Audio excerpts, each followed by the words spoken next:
Yo guys, and welcome to a new video. Today we're counting down the top 10 crappiest movies of 2024.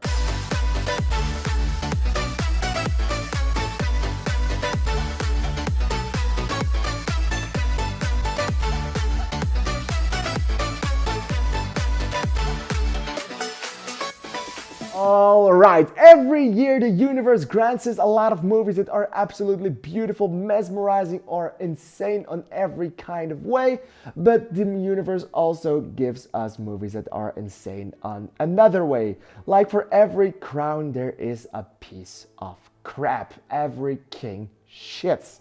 So yes, even though a lot of movies are great, there are some movies that are just absolutely awful in every way. Today, I will be counting down my top 10 worst movies of 2024. And remember, my list isn't the right list, it's just my list. Maybe you will love some of these movies, but please let me know your top 10 worst movies of the year, because I am very excited to hear your opinion on the crap fest of 2024. We're gonna change nothing about the formula of this series, so today I will be giving you my bottom 5, 3 honorable mentions, and 4 other great pieces of shit, then 3 honorable mentions, and then the biggest piece of dog shit I watched all year. So let's get straight into it. And at number 10 we have Miller's Girl. And apart from everything about the story and just everything that's wrong with it, before you even watched this movie, when the trailer released, it caught my interest.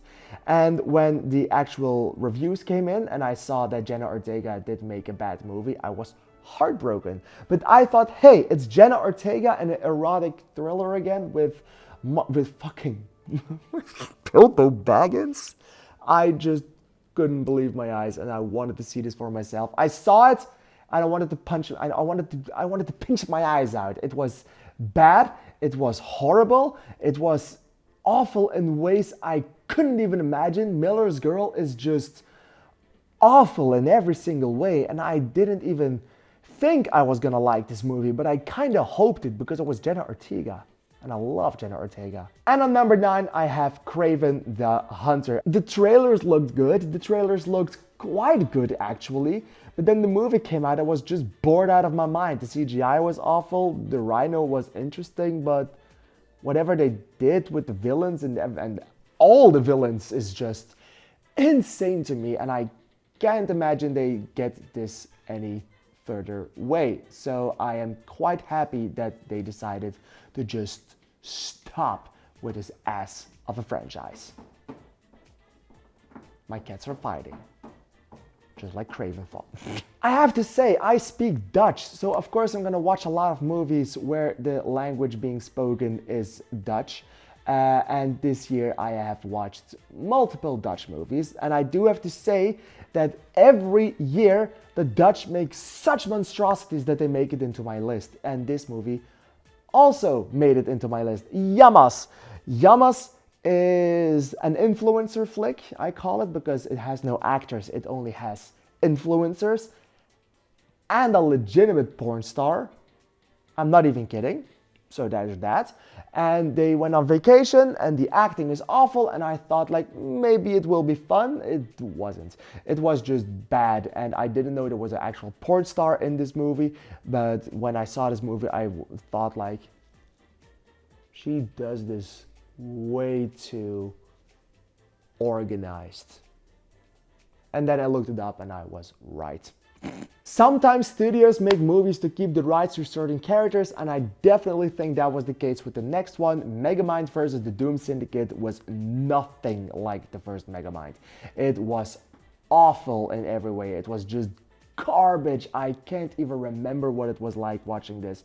I remember something with the Doom Syndicate, of course, and they fought and it was awful, and I laughed my ass off with just how bad it was.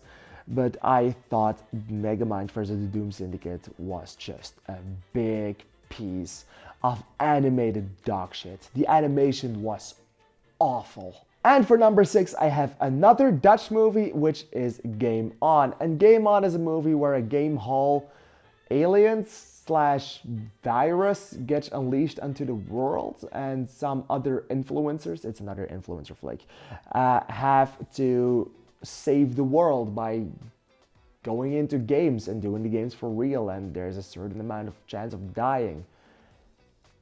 It's not even worth talking about.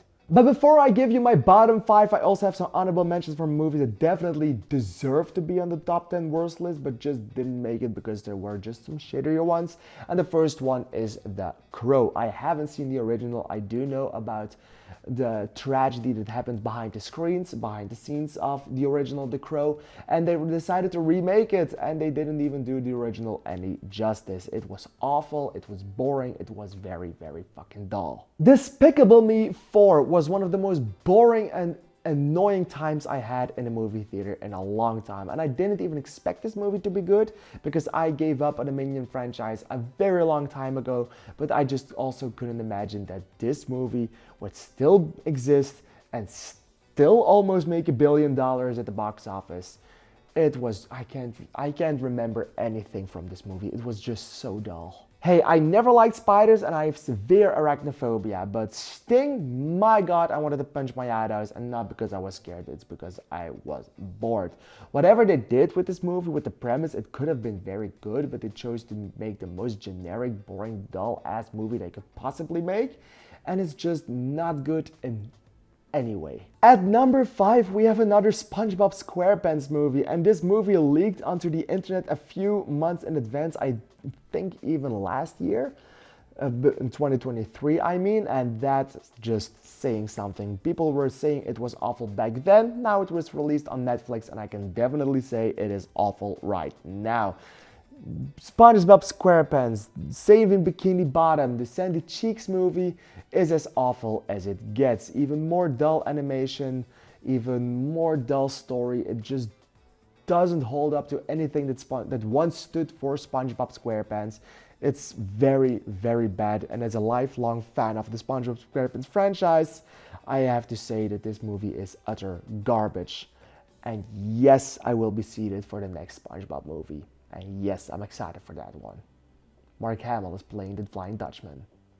Number 4 may come as a surprise to many of you, but Madam Web is not my worst movie of the year. I have 3 movies that I consider much worse than Madam Web. Like, oh my god, it was like he was in the rainforest with a mother discovering spiders right before she died. It was absolutely ass. And the mouths didn't even match up with the words. How can you fuck up with that? Oh my god, it absolutely pains me so much to say this, but Francis Ford Coppola made a movie worse than Madam Web, and that's Megalopolis. If no studio wants your project for more than 40 years and then you go fund it yourself, I absolutely respect everything out of that. But if a studio rejects your project for more than 40 years, maybe there's a reason for that. The reason being Megalopolis. It was a slob of a movie. It was awful. It was not good. I was bored. I didn't know anything. I didn't get it. I don't understand what they were trying to do with it. It was very ambitious, I can say that, but I just don't know what they were trying to do with this movie. I have no idea. In the Netherlands, we have a phenomena that's called New Kids. And if you watched Eurovision, one of the guys from New Kids was actually in the Europapa video, or on screen maybe even. And I thought that was pretty damn awesome. And I don't have anything with New Kids myself, but the director of the 2 New Kids movies made a movie in England. And it's Crazy House. And whenever this got announced, I was very excited because, well, what can you do with a bigger budget and an American cast or a British cast? And it turns out, not so much. It was awful. I was bored. I didn't get it. I didn't like it. I hated it, and I wanted it out of my mind. And I have to say, it's pretty damn out of my mind. I don't remember anything of this movie apart from a lot of shooting and a lot of bad jokes. No Way Up is a movie with a presence so absolutely ridiculous I had to watch it even though I knew it was going to make the list.